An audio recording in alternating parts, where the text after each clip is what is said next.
Em relação ao Plata, né, como o Hernan disse, o jogador quer atuar no Corinthians, tem ajudado aí o Corinthians nas tratativas. E uma informação que eu acabei de divulgar na minha coluna é que o Corinthians não desistiu dos dois, né, do Plata e do Cuéllar, né, os dois que atuam aí no mundo árabe, e o Corinthians reformulou as propostas. O Corinthians não aumentou o valor das ofertas, mas o Corinthians mexeu no valor de entrada e também nas parcelas. O que o Corinthians tenta agora, Marinho? O Corinthians tenta, aumentando a proposta e diminuindo as parcelas, convencer os árabes a liberarem os jogadores. A estratégia foi feita nas duas propostas, tanto do Gonzalo Plata, o Corinthians ofereceu 8 milhões de dólares, né? O Hernan disse que havia uma distância e é realmente isso, né? Porque eles pagaram 12 milhões de dólares para contratar o Plata, queriam mais ou menos isso, não queriam perder, né, em relação ao investimento que fizeram. O Corinthians ofereceu 8.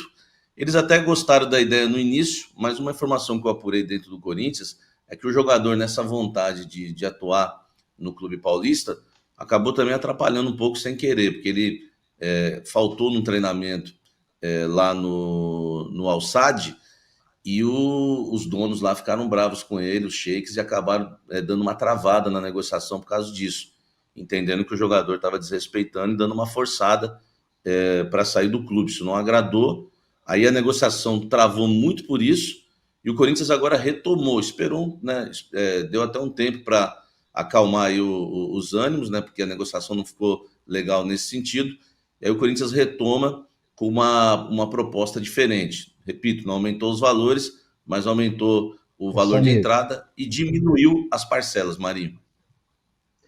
Samir, Diga, Hernan. só um detalhe que eu vi que vai muito nesse caminho que o Samir está trazendo para a gente. O Corinthians, pelo Gonzalo Plata, começaria a pagar o grosso das parcelas em fevereiro de 25. Então, o Corinthians, quando reformula essa questão do parcelamento, aumenta, né, o pagamento logo de entrada, logo no começo, quando você fecha a negociação. O Corinthians estava tentando prorrogar e começar a pagar o grosso mesmo lá em fevereiro de 25, que aí você tem já uma outra situação, um outro cenário financeiro e tudo mais. E o Gonzalo Plata participou de um amistoso do Al Sadd, só que ele pediu substituição no intervalo. E aí os Sheik, ó, ficaram pé da vida, viu? O cara pediu para sair assim do nada do jogo, no meio do jogo. O PVC, o Corinthians vai ter que botar aquela plaquinha para os torcedores: desculpem o transtorno, estamos em obras. Porque em meio ao campeonato ele está reformulando o time com chegada de muita gente, negociação em andamento. Isso mais ajuda ou mais atrapalha o trabalho do Ramon Dias, hein, PVC? Eu acho que ajuda, porque o time precisa contratar, mas o planejamento não podia ser esse. Você está fazendo um remendo, é como você sai andando aqui no meu corredor e faço um talho na perna na porta. Aí eu vou e ponho o curativo. É bom o curativo? Não. O curativo o curativo só está ali porque tem uma lesão. Porque tem uma. Fala, Samir. Não, que eu ia falar, doutor, eu tô com uma tosse, eu queria uma receita. O doutor PVC ataca de novo, hein, Marinho? Não, deixa eu completar com uma experiência pessoal, né? Então, eu tenho asma, né? E a asma para curar não cura, né? Até se tiver algum médico nos assistindo, desculpe, mas é uma doença complicada, um quadro complicado. Eu uso bombinha quando eu tô com falta de ar, quando eu tô com crise. A bombinha vai me tirar a falta de ar imediatamente, mas não vai me resolver a longo prazo. É por aí, doutor PVC. Tô certo no meu raciocínio? É igual o meu raciocínio da Logina, o antitérmico. Toma antitérmico, mas assim, a infecção continua lá. Olha lá, o Hernan tá tossindo. Vai ter que dar um xarope para ele. É bom tomar xarope? Não, o xarope tem um gosto horroroso, é péssimo. Acontece que se eu não tomar xarope, eu vou continuar com tosse, olha lá, nossa família, olha só. Então, tem que contratar? Tem. Mas não era agora para contratar. Não é em agosto que você contrata. Né? Na 22ª rodada do Campeonato Brasileiro que você vai contratar. Você vai ter que remontar o time. Vamos fazer uma conta aqui hoje. Vamos lá. Hugo Souza não estava no time. Mateuzinho chegou no começo do ano. Vai lá, tá certo. Félix Torres, Ramalho. Não estava, não existia. Kaká chegou faz o quê? 3 meses. Hugo no começo do ano. Tá bom, tranquilo. Alex Santana tá machucado, não joga. Charles estreou semana passada. Garro chegou em março. Mas tá bom, março tá ok, tranquilo. Charles chegou semana passada. Rian estava lá e não existia no elenco. Wesley voltou a ser titular, mas ninguém quer. E Giovani fez o primeiro jogo como titular na semana passada, no ano. Então, cara, olha só. Hugo Souza, Ramalho, Rian, embora estivesse no elenco, Charles e Giovani são 5 jogadores, metade do time que não existia. E o técnico, né, PVC? Terceiro técnico. E o treinador também na conta aí, PVC, que é muito importante. Terceiro técnico, exatamente. É uma situação de reforma muito grande que está acontecendo no Corinthians. Mas vamos falar do jogo de hoje.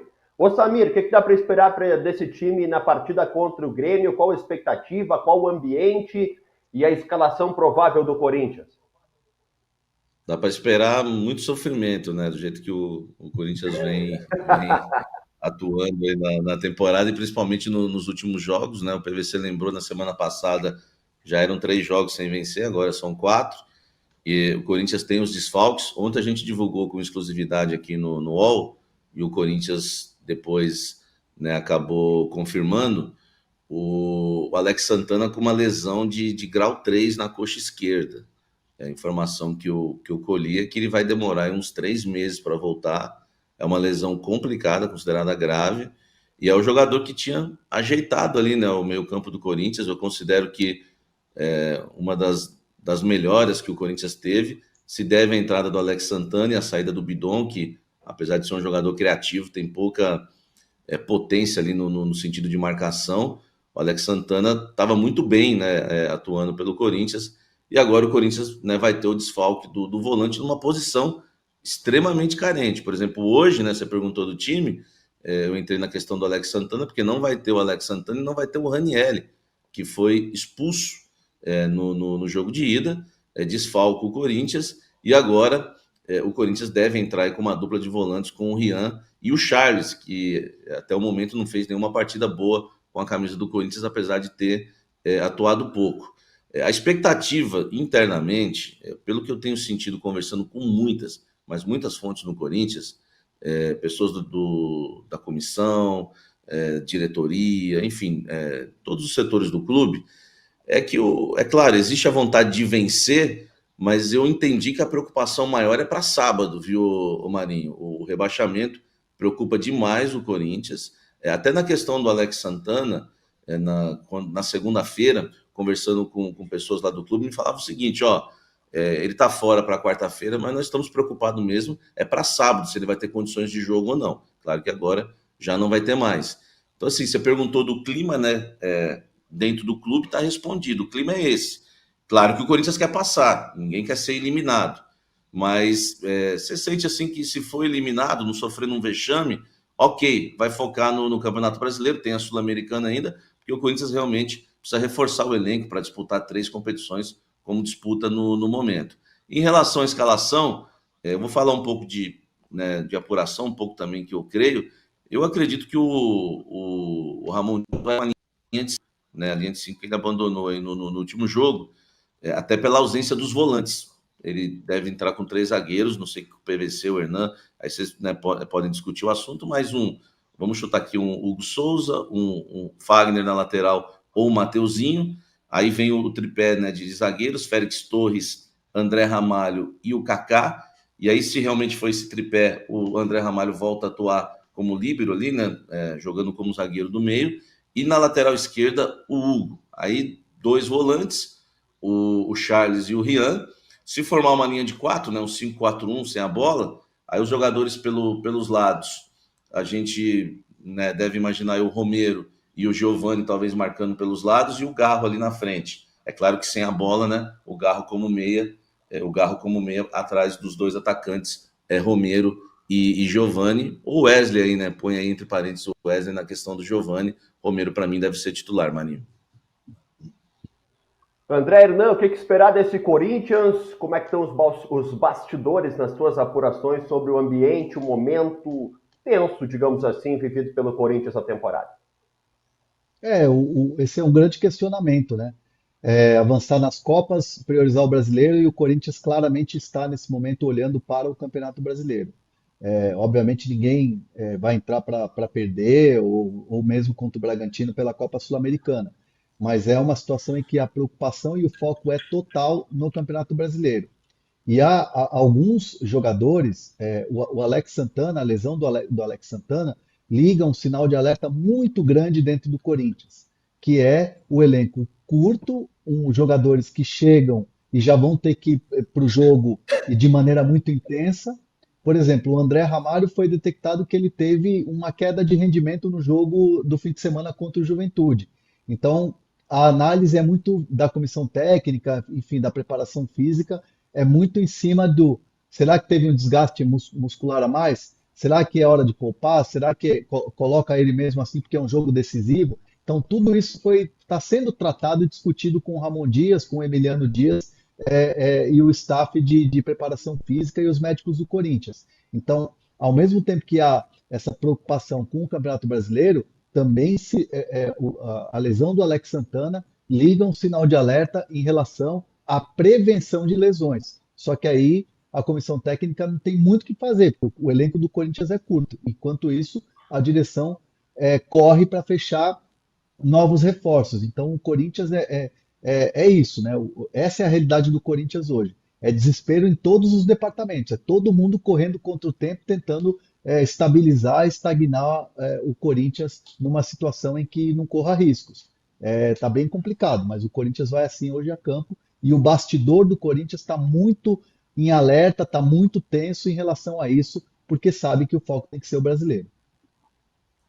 Ô PVC, para passar a bola para ti, eu quero trazer duas informações sobre esse jogo de Corinthians e Grêmio. Primeiro, que ontem a segurança entrou em alerta com torcedores do Corinthians comprando ingressos para espaços da torcida do Grêmio do estádio Couto Pereira, porque a tendência é de casa cheia, então está todo mundo muito preocupado com isso, com torcedores corintianos entrando no espaço da torcida do Grêmio e podendo gerar algum tipo de confusão. Claro, daí tu comemora, o torcedor do lado já se irrita, enfim, essas coisas que podem acontecer ao longo do jogo, então a segurança está muito em alerta em razão disso.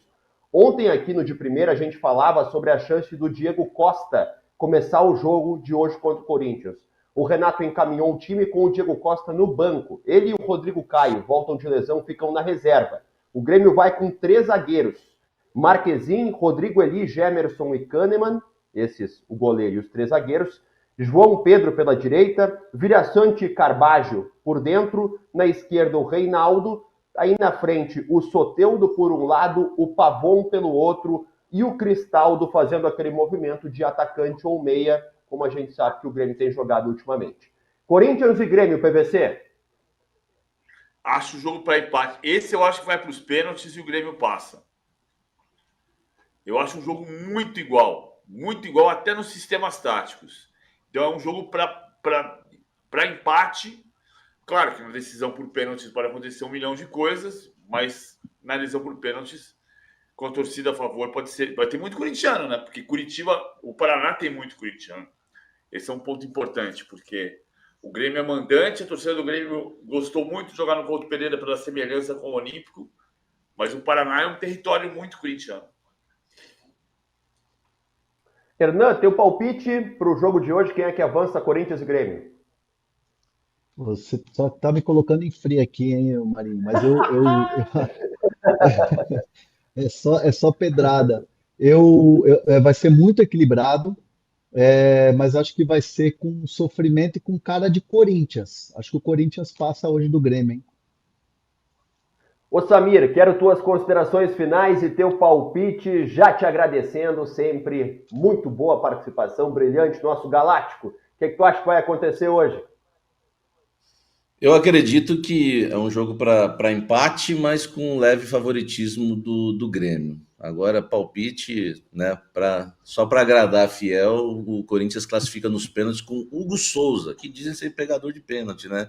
O Di Maria já sofreu com ele lá em Portugal. Mas eu, enfim, acredito que o Grêmio seja o favorito nos 90 minutos. Se for para os pênaltis, vai dar Corinthians. Um abraço, Marinho. Um abraço, Samir Carvalho, que vai trabalhar na cobertura desse jogo, vai estar de olho no Corinthians, no Grêmio, em tudo que envolve os bastidores desse duelo da Copa do Brasil. Vamos falar do São Paulo, hein? Porque o São Paulo também joga pela Copa do Brasil, mas amanhã, contra o Goiás, venceu o jogo de ida por 2-0 e está envolvido na negociação de renovação de contrato com o goleiro Rafael. Como é que é essa história, Hernan?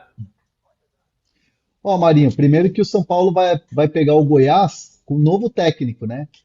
O futebol é maluco, né? Mas o Wagner Mancini até ontem era técnico do Atlético Goianiense. Aí foi demitido depois da derrota contra o Botafogo. Estava lá em Goiânia ainda, né? Arrumando as coisas, de repente toca o telefone. Oi, topa vir para o Goiás? Negociação muito rápida ali com o Fábio Melo, que é o empresário dele, e ele já vai começar hoje os trabalhos, treina o time hoje e amanhã senta no banco de reservas para enfrentar o São Paulo, Wagner Mancini, o novo técnico do Goiás.